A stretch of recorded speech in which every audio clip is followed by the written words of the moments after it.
So nakarating po kayo dito, tita? Nakarating sa Italia. kami dito.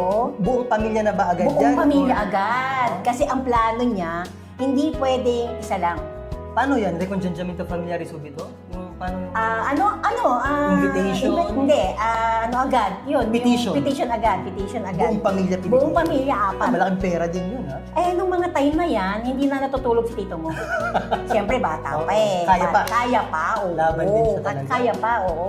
Kaya nung nakuha niya kami, praise the Lord, sabay-sabay. To the maximum. Pagdating pa namin dito, ilimitada kami agad. Wow.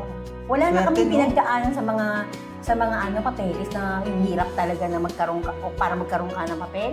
Hindi. So ayun nga, tita. So nandito na kayo sa Italia. Anong unang-una niyong pinasok? Hindi kayo nagtrabaho? Kasi Hindi kayo muna. nagtrabaho. 3 years hindi ako nagtrabaho dahil 4 years. Ganda lang talaga ng 3 taon. Grabe! Sana all, ano? Minsan-minsan